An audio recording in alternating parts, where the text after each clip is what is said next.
say something about Gyanalok.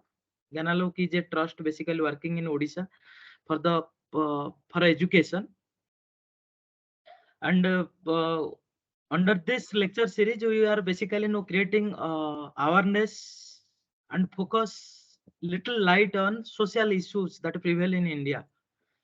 So till now we have completed 10 lecture series under this program. And prior to this lecture, we have also organized another series on writing dissertation, basically by the social workers or those who are studying social work. So today's lecture is basically community organization and social action, and we have with us Mr. Pratap Chandra Behera sir. Now I request Miss Chandramolika. Miss Chandramolika is working as a MLE manager in TIFA project under John Snow India Private Limited. Basically, she is a national resource person working in Delhi. I request Ms. Chandramolika to introduce our speaker today. Over to you, ma'am. Thank you. Thank you, Pradeep. Good evening to everyone. It's my absolute honor to introduce today's speaker. But at the outset, I would like to extend my warm welcome to all of you to this 10th lecture of Gyanalok Saturday lecture series, organized in collaboration with Department of Social Work, Directorate of Distance and Continuing Education, Utkal University, Odisha.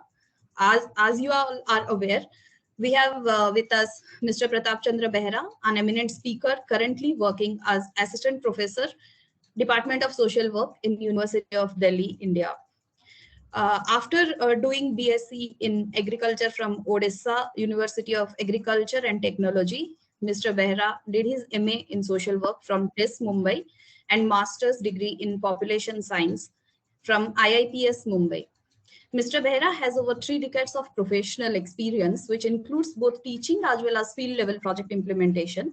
And he is into teaching since 2001.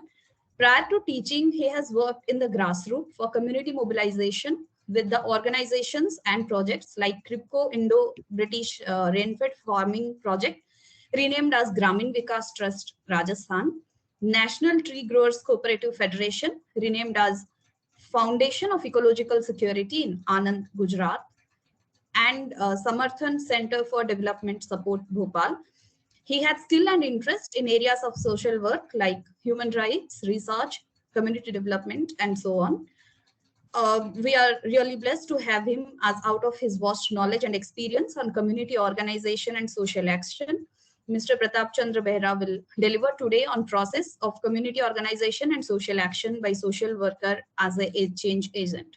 On behalf of Gyanalok Trust, Department of Social Work, DDCE, Utkal University, and all the participants present in today's lecture, sir, I welcome you to this Saturday lecture series, and we are eagerly looking forward to listen to this session, sir. Over to you.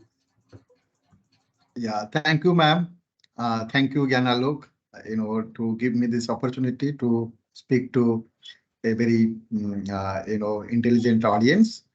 So, topic is known. I have written it on the board. So, and I'm thinking how to start from the book or start from the life. That's the dilemma that I am, having.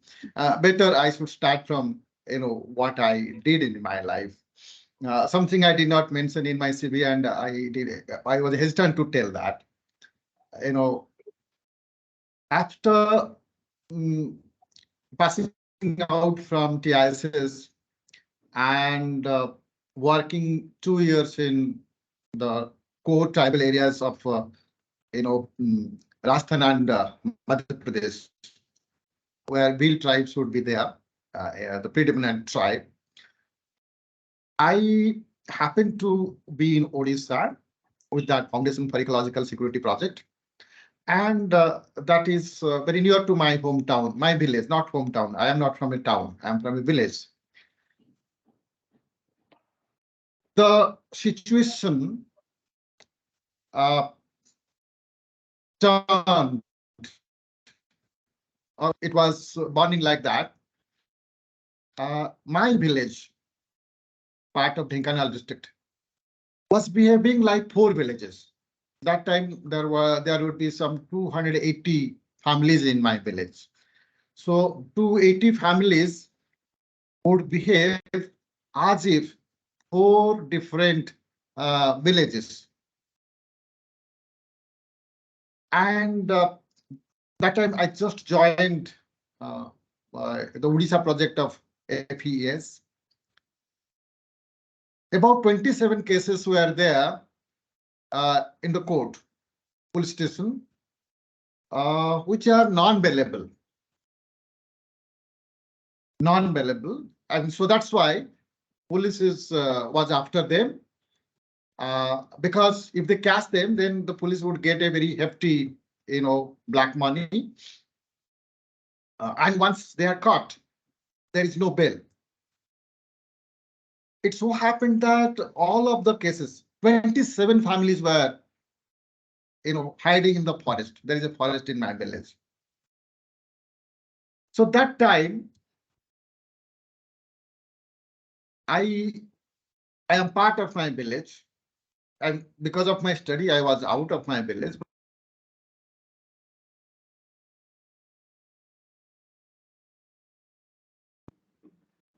Sir, you got muted. Is it okay now? Or do I have to repeat? Actually, no. For 20 to 30 seconds, you got muted. So you can repeat. Okay. Yes. So now the voice is coming, sir. Okay. Is my voice okay now? Yes, sir. Yes, sir. Now audible. Yes. Clear. Okay. So I was in my village. The village was behaving as if it is 4 villages. And there are 4 factions, we would say. About 27 families, one of their member would be hiding in the forest because there were criminal cases against them, non-bailable. They are cognizable cases, non-bailable. They are hiding in the forest. That was the time I reached my village. Happened to reach my village because I got a job in Odisha that time. That time, I never wanted to be, in this village, so to say, village politics. But the situation compelled me. The task was how to unite the four factions, and they would behave as a village community. Because of 4 factions, the commons, the village water tanks, unmanaged, mismanaged. There is a village forest, unmanaged, mismanaged. I mean, it would be, so to say, without tree. Few shrubs were there. So how did he, what was the situation and what we could do? That is one personal experience. Then I would also look at what I did in the tribal areas, but that is not so significant, but the struggle that we had that time. And thereafter, coming to teaching life, there is also, the work experience, what I did in villages. So that would, the experience I would theorize, and I try to tell what would constitute a process of community organization. And after that, I would try to move towards the second part of the title, that is social action. And being a social worker, and social worker, we call it as a synonym. Social workers are change agents. So as a change agent, community organization, and as a change agent, where do we fit in social action? So in a village situation, why there is faction in a village? It is not in my village. I worked in my village. To one extent, I and some co-workers, we got largely successful at that particular time. In the adjoining villages where the project was operational, we had also similar challenges. We wanted to organize people on the issue of village commons. It could be grazing land, it could be forest, it could be water resources. In tribal areas, I was working as a community organizer. The designation was community organizer. And how to think of a livelihoods project in a predominantly tribal area, tribal pocket. There are many issues.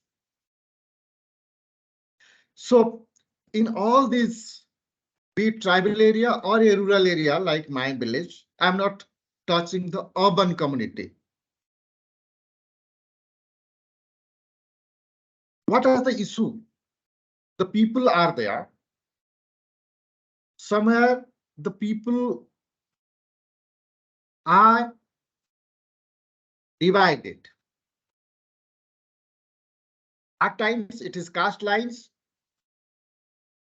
At times economic interests or economic oblique political interests divides a community. Caste divides a community, a village community. In a predominantly tribal area where 100% it is of the same tribe, there the outsiders, to one extent the government machinery, has exploited them. But then the faction would be based on kinship network. It is one tribe. In a very remote past, it would be one family. But after several generations, they have family lines, kinship lines. So same community, same tribe, different kinship lines, and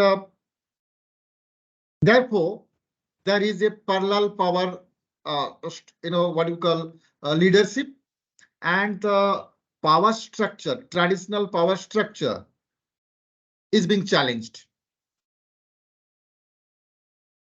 In a village like Odisha, which includes my village, two kinds of factions would be there. Caste-based factions or across caste lines, economic and political interest factions. This part is now more and more prominent because of Panchayat Raj. So the political theories are in action, are in operation in villages. Before Panchayat Raj, people were disenfranchised. Now, the village communities are part of active political processes. So, when it is part of political processes, it is not, and there are multiple interests. Political process will lead to power positions. To reach to power positions, many people struggle. Many people in their struggle make allies, groups, subgroups. So the same village community would be divided into many groups, many political, they would subscribe to different leaders. So a leader may be belonging to their own caste. A leader may not be belonging to their own caste, but in some way connected to their economic or political interests. So few decades before, a village community in a democratic society sense would be largely apolitical. Now, a village community is not apolitical. They are political now. There are political interests. And layer after layer, they are connected to an imaginary top authority of a party. In the village, a leader would identify himself or herself as a subscriber to a political party. It could be a BJD, it could be a Congress, it could be a BJP. In very few cases, there would be someone who is independent. So the village community in last few decades, maximum 3 decades, it has got politicized, which was not the case. So the literature in social work on community organization, we do not have such literature when a community which was not so political is now so active in village politics. How do the methods work? That is one thing. So there is a challenge. There is some redundancy of the existing literature on community organization. Earlier, the literature would be so and so. We social workers, teachers, we would call them, these are all American models. They do not fit into India. So somehow with practice, some people joined, the field and shared their experiences. So the American model was, it would be there in the syllabus, but the indigenous experiences would come to the classroom for the students. Now that has changed after 73rd and 74th Amendment. So 1995 onwards, now this is 2023, so it is 25 years, not completely 3 decades. So the first term was an experimentation. So 2000 onwards, the politicization process became intense and more intense. And after 2000, if you look at the literature, who would have counted these political processes is very rare. Then another turning point, till 2000, the civil societies, the NGOs, the grassroots level NGOs, or who operate at grassroots level, village level, community level, they were very much active. Funding was there. Grants were there. So after 2000, several governments, that time I was in Madhya Pradesh, just at the juncture of 2000, there would be legislations, administrative notifications to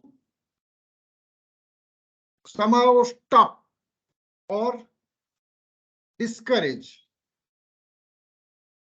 the NGOs who are operational at grassroots. So the main attack would be FCRA. That's the case even now.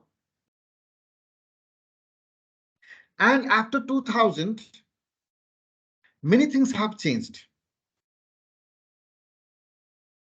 Many things have changed. Governments have changed. Policies have changed. Funding that has got reduced. And in Odisha and in many other states, the vocabulary is now freebies. The social security was somehow manipulated. So people were giving ration, free ration, or subsidized so many things. In a way,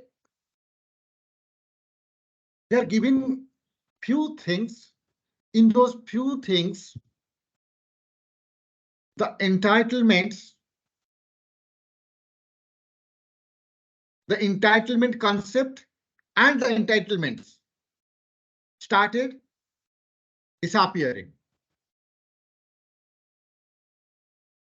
So the freebies in the name of welfare replaced entitlements. So in 2005, you had Manrega, perhaps that's the last entitlement. And after that, the entitlements are, the freebies are projected as entitlements, which is not. Grassroots NGOs, their strength, their power, their dependency on FCRA and foreign grants drastically reduced. So in that process, many NGOs who were operational at community levels, their level of operation has come down.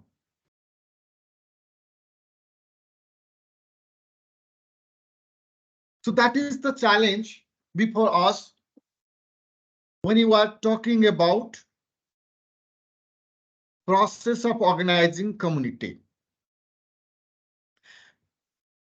This is the current situation. If we go back to little bit of history. So early 20th century, that's the history of social work. We began at early 20th century, before First World War. And what was the situation there? Many parts, it was colonial government. In many parts, the industrialization was picking up. In 1950s, many nations got independent. They were colonized nations. They became emerged as independent nations, independent countries. And that time, there was a lot of struggle. Poverty was the main agenda. India was also not food sufficient till 1980. And we became officially food sufficient, produced enough food in the year 1985. Before that, to feed our population, we had to import food. That is, in case of India, that is the fate with many other newly independent nations. Till 1980s, 85s, the international agenda was the Cold War was going on till 87 or 89, you can say it is safely up to 1990. With Gorbachev and all that, the Cold War ended. And as long as the Cold War was going on, we had human rights documents, Universal Declaration of Human Rights. Then after 10 years, more than 10 years, 1965, 66, 67, we had 2 additional covenants. So the rights of the people, rights of an individual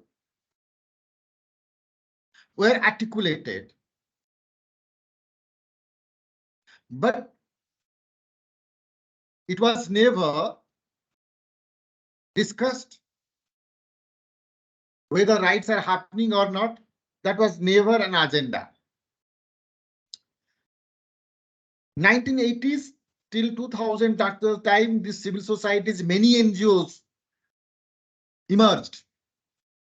And many departments of social work also emerged between 1980 to 2000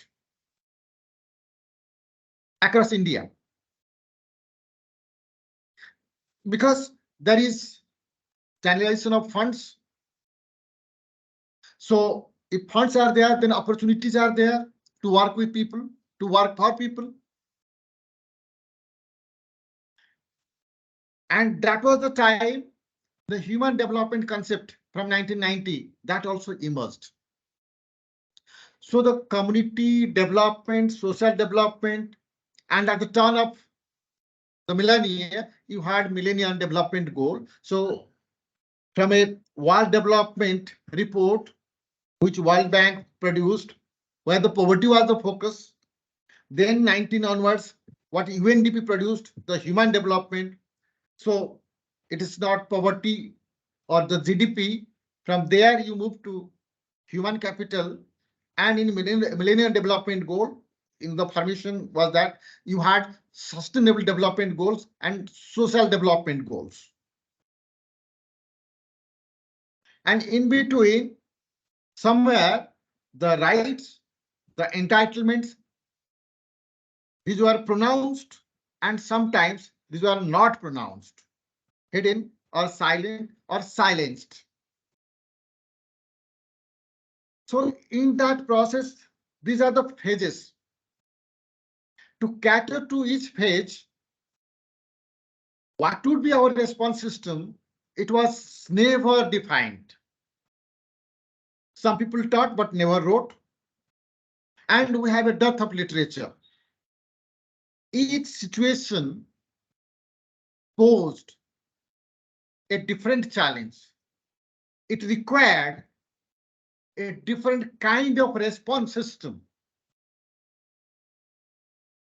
So how our response system changed from time to time, from situation to situation, from issue to issue, we never documented. That is another drawback in teaching community organization. If you do not have theorization, scientific literature, publications, very difficult to teach students the process of community organizations, because each situation demanded a different kind of response system. The textbook models published before 1960, they became inadequate or at the most redundant. Now, the concept of welfare at the beginning of 20th century is different, because that time we all were part of a colonial government. So the welfare was the mercy of the colonial rulers. It was the failure of the welfare system. People died in lakhs because of the famines, be it Bengal famine or Odisha famine. Now, so that system changed in 1950s. So the welfare system, a state, we have a democratic state. We call it a welfare state. So the welfare becomes the responsibility of the state. So the demand and therefore the development that was happening in the framework of welfare and social security. But slowly it got changed. The welfare system should not respond as freebies. It should respond, these are rights of individuals and families and communities. These are their entitlements. So government is not showing their mercy. We are getting, or we are supposed to get, our rights, our entitlements. Now, after 1990, after 2000, and now currently, state has become a very, very weak state. Maybe militarily it could be strong, but you do not have welfare funds. You are a welfare state, but you don't have welfare funds. You do not have profit producing, profit making, generating corporations. They are privatized. So what happened? You do not have funds. So you are asking the corporates to show their social responsibility. So what we used to get from a government, now we are expecting to get it from a corporate, be it Vedanta or so. So you have the larger chunk of fund at with the hands of the corporates.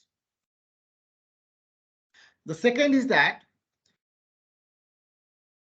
a welfare state would come to the rescue of the people. Market exploits, a state or a welfare state would rescue. That was the theory.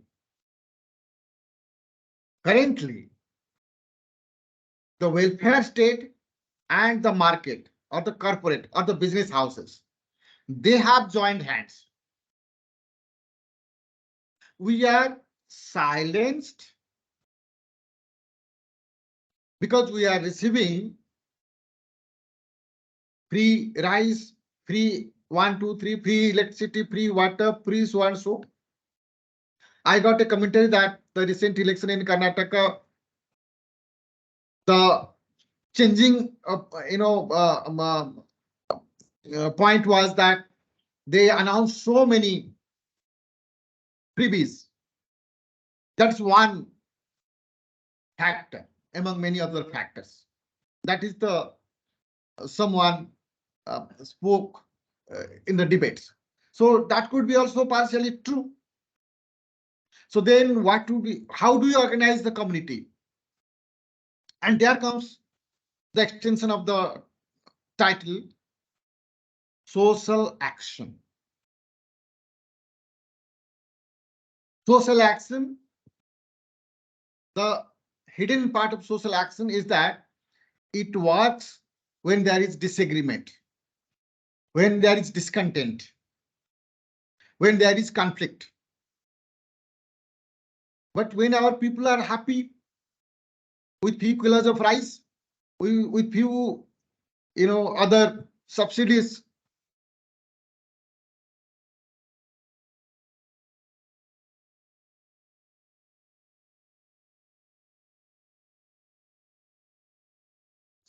Sir, again you got muted, sir. I don't know. This is the technology. So people are silenced, giving these free things. community organization, the extension is social action. Social action assumes that there is people are not happy, there is discontent, there are disagreements with government policies, and government and people are in conflict. Government's interests and people's interests are in conflict. Then the social action would begin. So how do you organize a community and how do you strategize social action when people are fed with opiums? These freebies are like opiums. People have forgotten their entitlements. They have forgotten, I mean, if a family is happy with those free ration, there is no aspiration that, okay, I have a major share from the government. So there is no claim. So if there is no claim, it's not an issue in the community. So how do we now work with the community when the issues are erased or projected as non-issues? How do you work with a community? How do you tell that you have been silenced, giving free bus tickets in Delhi, free electricity, or free ration in Odisha? How do you tell now the people? So how you are going to organize a community? Somehow the resources are there. They are managing, be it forest or be it water resources. But what was common and communal,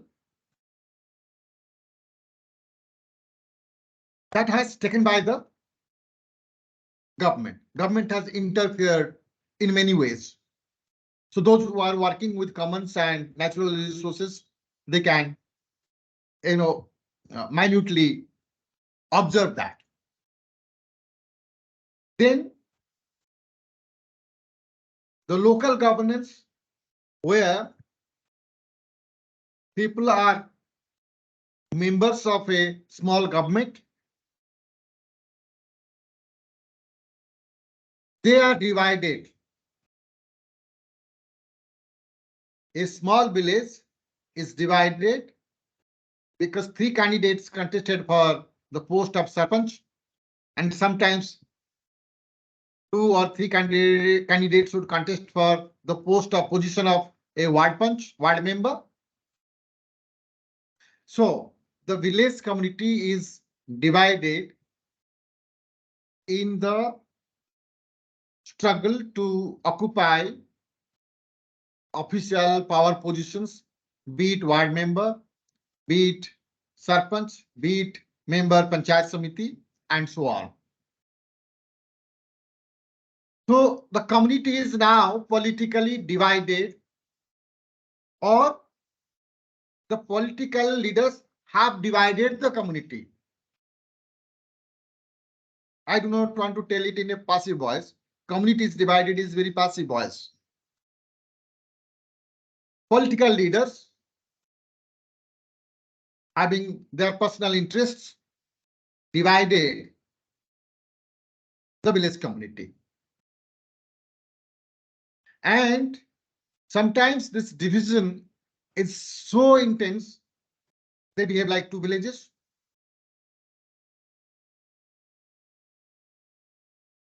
There would be violence, there would be litigation, and so on. Some of it is coming, getting reported in the newspaper also. How a sarpanch would be killed, how a party member would be killed, village level, because of these issues. These are the symptoms of power struggle, division within a community. So community is not a whole, the community is divided. In that situation, how do we work with the community, for the welfare of the community, to ensure the individual and community entitlements of a community?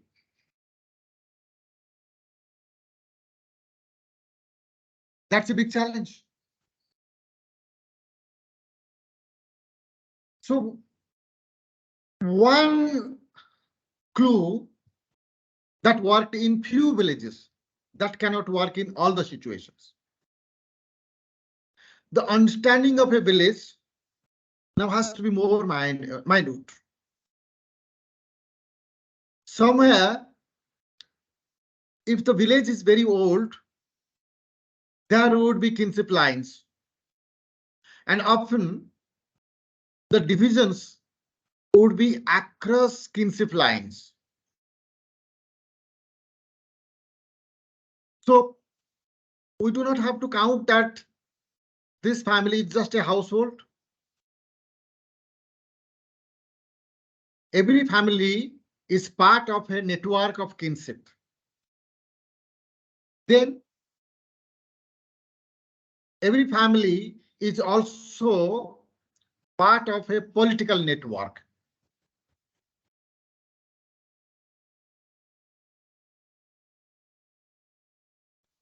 Every part of other cultural networks in a community. Sometimes in some villages there would be a bhajan mandali. So as a group, they are connected. They make a network. So in the literature, what is lacking and what the literature is emerging is that there are networks which we call traditional networks. Some networks emerged because of social change, development of associations or organizations within a community. And third is that, which is every individual, every family is now a digital citizen. There are WhatsApp groups. There are Facebook groups. I don't know if other, the Twitter and other, handles are there active or not. But many people are part of WhatsApp groups. The campaign is happening through WhatsApp. So everybody can be erroneous, but now maximum people are digital citizens now. We have to count it. And therefore, they would be part of a network now. They would be part of a network, different network next time. And within no time, two networks would join and become a greater network. That is happening. So in this, and therefore, I mean, in many literature, we are now reading it. It's an information society. So how do we operate now when our society is an information society? People are digitally connected with each other. People are having their traditional kinship network. There are factions within the kinship, but then it is not dead.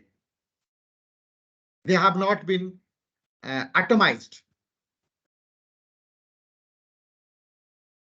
Their network is rooted. There are incidents in a network. There would be incidents in a network, bitter incidents in a network. And therefore, a kinship would be behaving like two kings. But when it is a political struggle, the kinship group is behaving as if one group. Caste would be a larger kinship network group, and sometimes a caste is divided between two parties. So within village, you would find 2 or 3 parties. Each family would be a subscriber to a political party. So that is the reality. In that reality, how do we identify community level welfare issues, the basics? And two other examples that I would quote, and some smaller things we would also quote. We had this famous movement, the sit-ins at Delhi. There is also a minority community, the Shaheen Bagh movement. These are two social action, recent social action, instances we can look at. How difficult it is to strategize, how costly it is to have such a protest. The cost would be of an individual, the cost would be of some communities or some associations. So many people pooled their resources. So if so much of budget is required to have a protest, how do we strategize a social action? I don't know whether there's some are partly successful, some are not partly successful also. How do you say that, dear community, we have to protest against a government, against a policy, when seemingly people are happy and people have been silenced?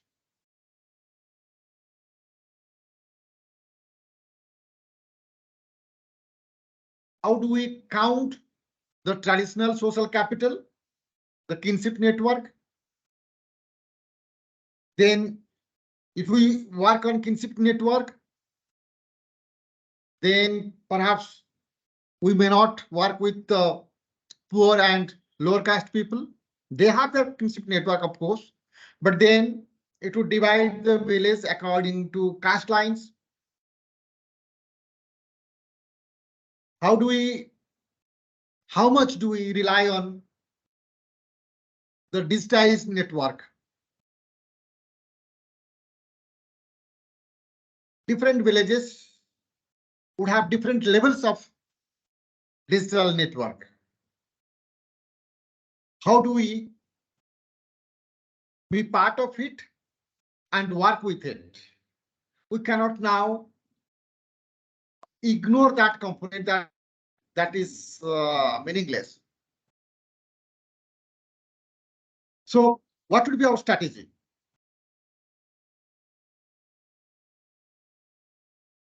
How do we now communicate? Who do we communicate and how do we communicate that we are losing our entitlements? The government is not working for us. How do you say so now? In the mass media, the macro agenda would be discussed. How do we now? Just I want to give one example. The government primary schools are declining. If the government primary schools, education is a major component of social development, and within that framework, within that context, we go to villages, the government primary schools are declining. Students are declining. Students are declining. Facilities are declining. And the rich families' children, they are going to private English medium schools, and poor families, mostly lower caste families, they are part of government schools now. So in some way, culturally, strength-wise, and in many ways, government primary schools are declining. How do you work for it? Who is the community now? The sarpanch may be from a progressive family, from a economically rich family, and the sarpanch, the children of a sarpanch family would be joining a private school. Then who would look after a primary school in a village?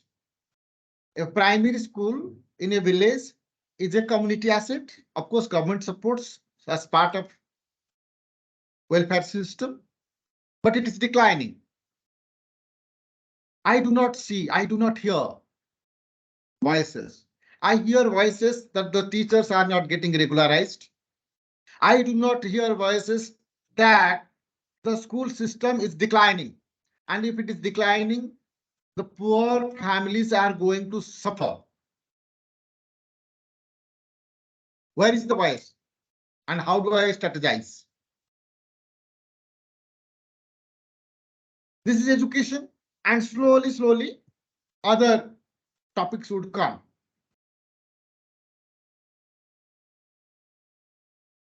So that's the challenge in the process of community organizations. And there is no textbook for this current situation.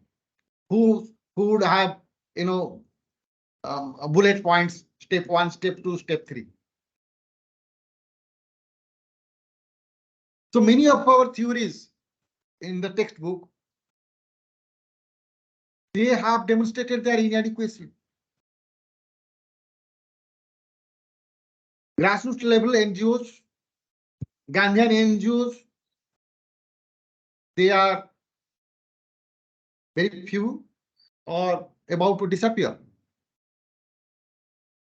Who will take the leadership now? And if you are a social worker, how do you work? Where is the social and where is the profession? The social commitment is to revive the primary education system, but you would be working with a corporate as part of CSR job. Are they going to look at this? The well-off families, they are not at all concerned about the school system. Their children are in the private schools. How do you work for this? This is as an illustration.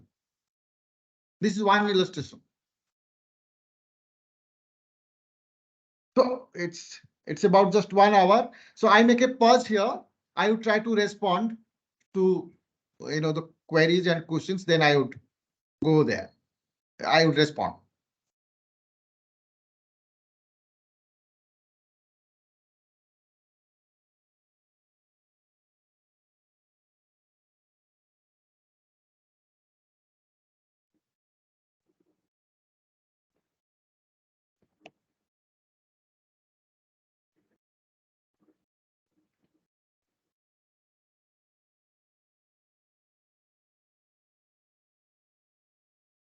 Sir, am I audible? I just made a pause.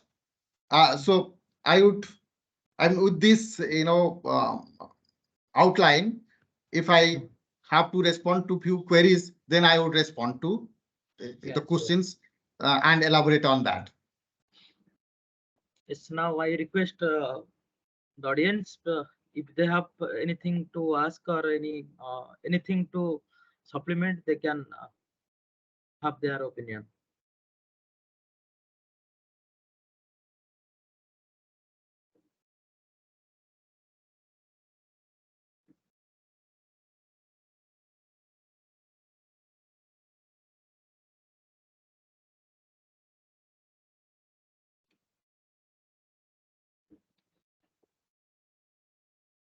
I request the audience, please respond to the topic.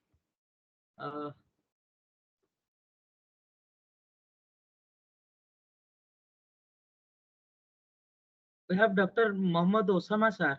Sir, can you hear me? Yes, yes, yes. No, I'm asking to Dr. Mohammad Osama. Dr. Mohammad Osama, can you?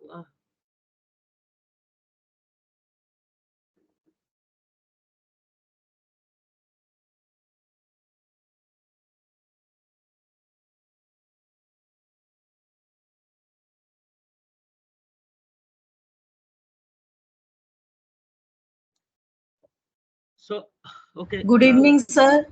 I am Samita, a first year student DDCE, MSW. Can you switch on your video if there is no issue? Actually, Okay, no, if there is any issue, nothing to worry. But yes, yes. ask your question. What I'm telling, the school issues, the primary schools are declining, sir just told. So this is where the social worker has the responsibility and they have to do some action. Is this the place where we can do something? Please elaborate this, sir. Okay. This is one illustration. Issues can be many. How do I respond?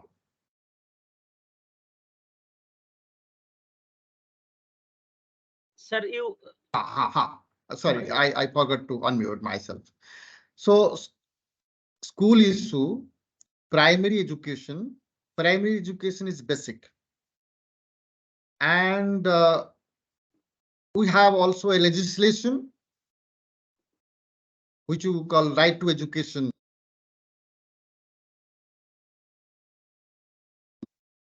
We have a legislation, RTE, Right to Education Act. So primary education is very basic. Part of RTE, everybody has a right to have education. The vocabulary is education. It has been defined in a very limited way.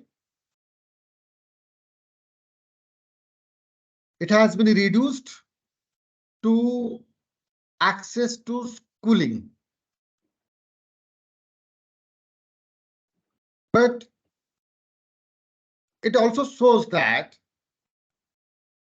it is basic, it is our right. The definition which just implies that access to schooling should be more than that.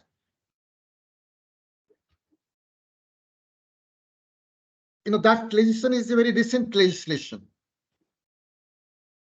Before that also, we are having, and it's continuing, these primary schools.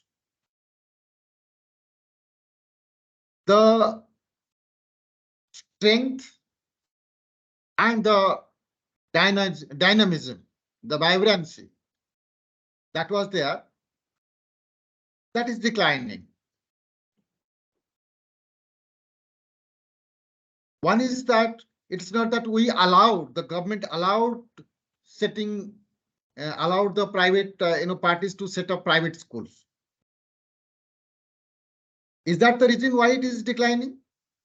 With that, so the education is getting privatized. So if the education is getting privatized, it is addressing the interest of the rich people. And it is so happening that the children of the rich families, they are in private schools. Sorry the primary to interrupt. Please, sorry to interrupt. My question is, as a social worker, as a change agent, can we do something here? Of course, of course. One is that, what is the work? So what is the problem? And then you have to define the task. If the task is defined, then we have a role to play. So the task Okay, is that, sir. the task is that the rich people, they are in the politics, they have affluence, they are children in private schools. So they do not have any interest. They have larger stake, low interest in the education. Stake high, interest low.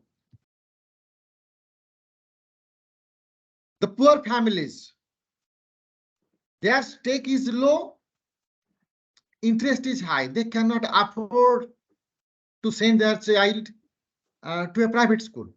The amount of fees and etc. so much. So their interest is high, but their stake is low. As a social worker, how do we increase their stake? Officially, they have a stake. Officially, they have an equal stake. Actually, operationally, in reality, they have no stake. They are not in a position to question if anything is inadequate, if anything goes wrong. So how do we work with poor families? Do the poor family, and is the poor group of poor families, is the collection of poor families, is it a community? If it is not a community, can we, join them, join their hands to behave like a community? They're part of a village. So if you say the school belongs to village, village community is looking after it, then that's a very simplistic approach. Very simplistic. Now, in the village community, a sizable families, their children in the private schools, and larger number of poor families, and among them lower caste families, they are part of this primary school benefit system. But then they do not have any stake, operationally no stake, no say. Do they have protested that the number of vacancies are not yet filled in? A teacher got a transfer, 2 posts are lying vacant, and when 2 posts are lying vacant, the teaching is getting affected. Have they raised a voice? Can we enable them to raise a voice why the posts are not filled in? So one is that as a social worker, as an independent social worker, you can do it. But do you have NGOs who would be working for primary basic educations connected to poor people, poor families, lower caste families? That's the task.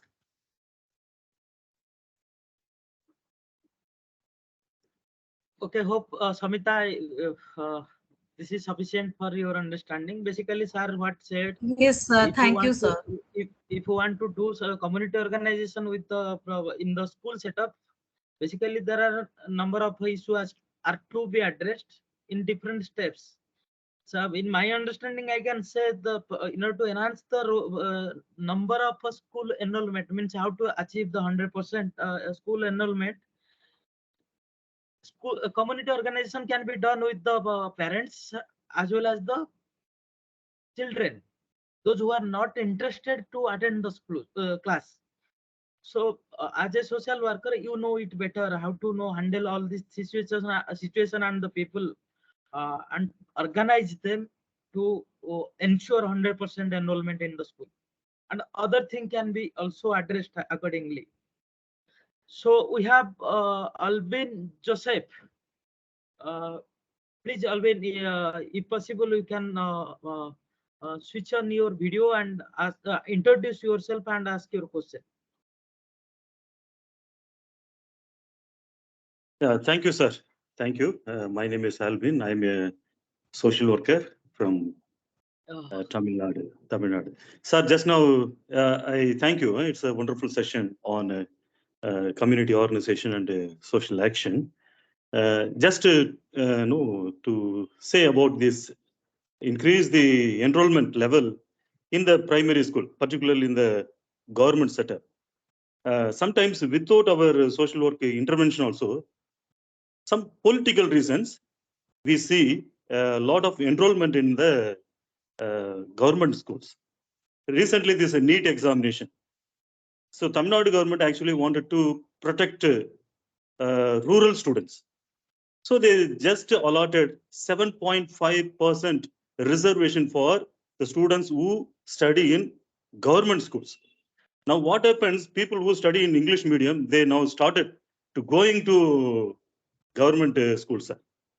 This is one observation. Without our social work intervention like that, in order to get the reservation, in order to get the medical seat like that, now people, even creamy layer people also, they their students are studying in government schools. This is my observation. Thank you, sir. Thank you. Yeah. Thank you so much, sir. So again, now from community organization to we came to know policy and social welfare administration also.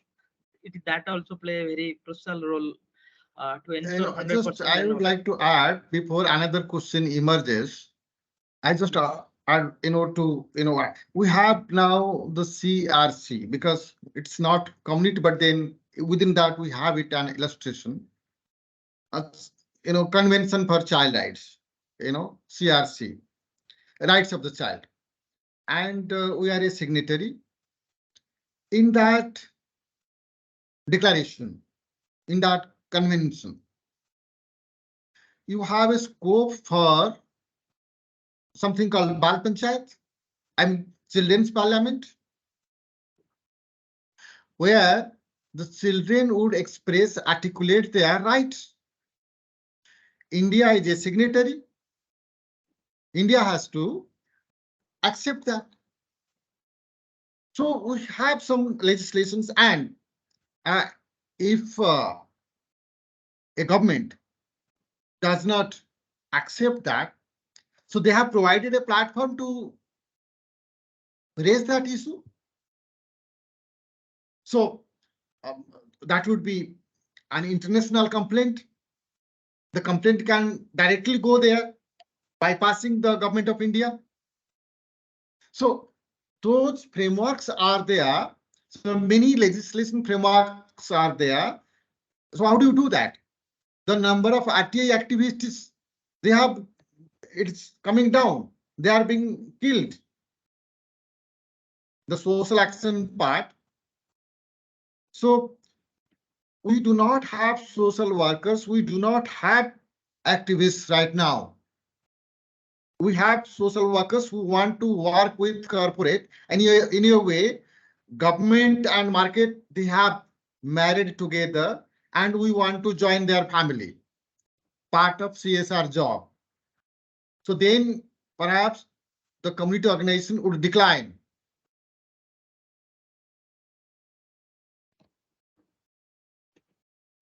Yeah, I would expect other questions to respond. So I request those who have any question, anything, they can also present their doubt.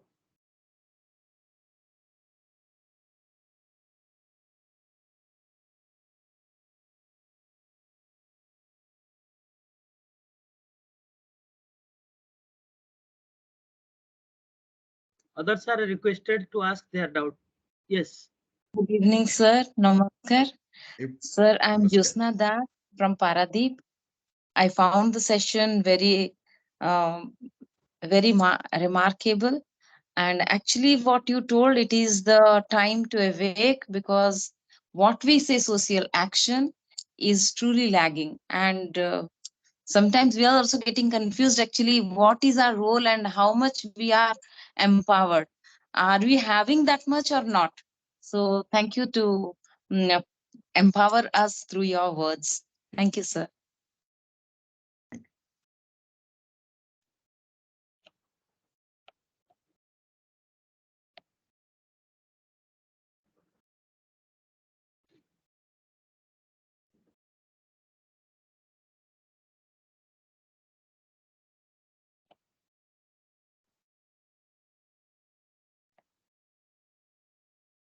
Mrs. Josna, actually, do you have any significant question? Can you repeat once again? I can read your messages also in the chat box. You can write it in the chat box. I can also read that. No, do you have really any question, or just no? You are no thanking. No, for his session. actually, what sir told is correct. That now where the very deep understanding has been going on between the corporate and the privileged class, and we just want to take a safe stand as a social worker, and we are actually not going out of our comfortable zone. That is the fact and a true fact, and that is the touching point of this session. I liked it. Sir rightly said, no, corporate and government, they married each other. So, there is no need of a community organization if you will think in that aspect. Yes, sir. So, yeah. So others So are I think requested. this is the right time now. We have to be more responsible, because our role has become proactive now, because there's a deep understanding between them.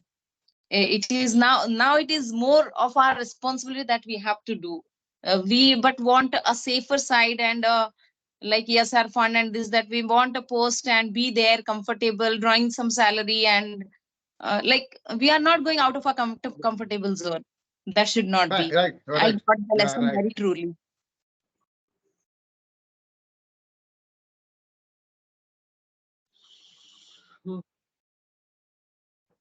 Any other question?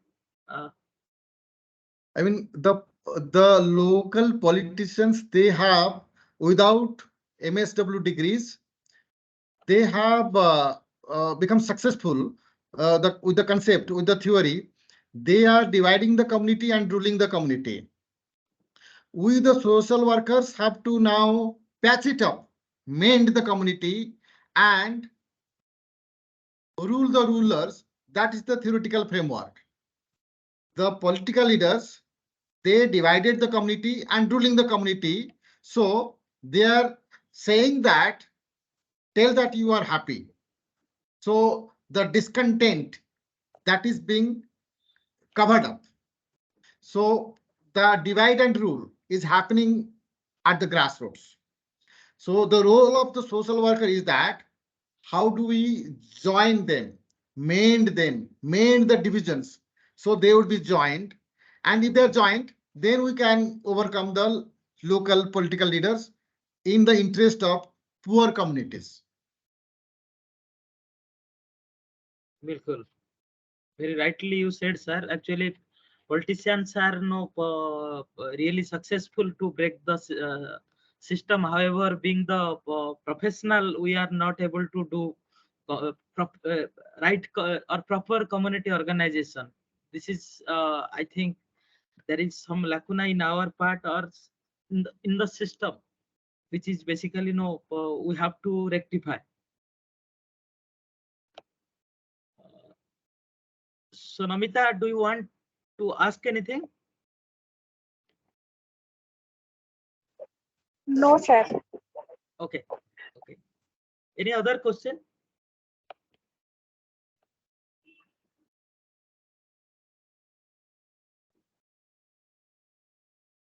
I think there is no more question. So thank you so much, sir, for your elaborated presentation. You started with the history of community organization and ended with the social action which is being practiced in our contemporary time period. So it was basically very you share all your experience that you learn from the field. That was the beauty of this presentation. Basically it was not a lecture, rather kind of experience sharing session, we can say. We are really really blessed to have you as a speaker of today's lecture series, and you accepted our request and agreed to spare some time with us and impart knowledge to the students, basically those who are joining from different parts of India. I hope all the students would have gained a lot of knowledge from this session.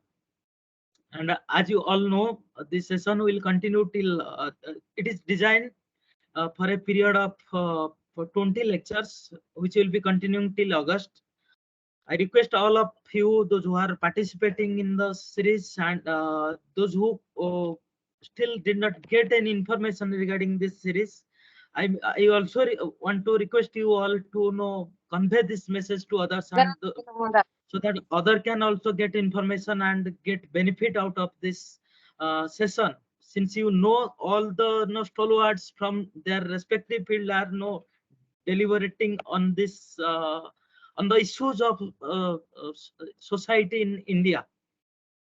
So thank you so much, sir, for being with us and share your experience, field level experience thank you. as a field level professional and experience as a teacher, being having more than 2 decades of teaching experience. Thank you so much. Good night. Thank you. Thank you. Thank you so much. I was also trying to share another snippet of my experience. Just recently, the coursework is over. I was teaching rural community development to MSW students here. Okay. There was a 5-unit syllabus. I took only one topic. Oh. There is only a one question that a farmer commits suicide in India. So, can we answer why does a farmer commit suicide in India? And that's the only thing we discussed, and we tried to cover all the units. That's the only thing. Yes. So that is also a challenge before a community worker. Do you have an answer? Why does a farmer commit suicide? So if you cannot prevent a farmer committing suicide, and if a community has no responsibility, and if the community worker has no answer, so then our learning is inadequate. Correct.